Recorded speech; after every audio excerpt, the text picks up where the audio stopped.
వామ్మో! కేఎఫ్‌సీ వాళ్ళు కూడా ఏంట్రా బాబు ఇంత మోసం చేస్తున్నారు. మామ ఈరోజైతే నేను కేఎఫ్‌సీకి వెళ్ళిపోయాను. ఎందుకంటే మాకు స్పాన్సర్‌షిప్ కాబట్టి.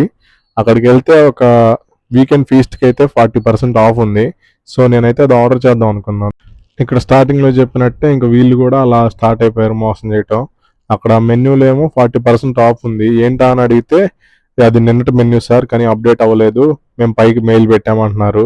ఇంకేం చేస్తాం వాళ్ళు చెప్పిందే వేదం కాబట్టి ఇంక వాళ్ళు చెప్పినట్టే తీసుకున్నాము. నేను తీసుకుందైతే వీకెండ్ ఫీస్ట్. టేస్ట్ అయితే బాగుంది. 14 పీసెస్ వచ్చాయి అండ్ 3 కోక్ కూడా వచ్చింది. 14 పీసెస్ అయితే సరిపోయింది ఇద్దరికి. ముగ్గురికి కూడా సరిపోద్ది. నేనైతే గట్టిగా తింటా కాబట్టి కొంచెం ఇద్దరికి సరిపోయింది. అండ్ అక్కడ నుంచి అయితే క్రీమీ స్టోన్స్కి వెళ్ళాము ఐస్ క్రీమ్ తినడానికి. డీబీసీ ఆర్డర్ ఇచ్చాను. అదైతే టేస్ట్ బాగానే ఉంది చాక్లెట్ ఫ్లేవర్తో. అండ్ అదైతే చాలా క్వాంటిటీ ఎక్కువ రావటం నాకైతే ఎగిటేసింది. సో లాస్ట్కి నేనే తినలేకపోయాను. Do like, share and subscribe my channel.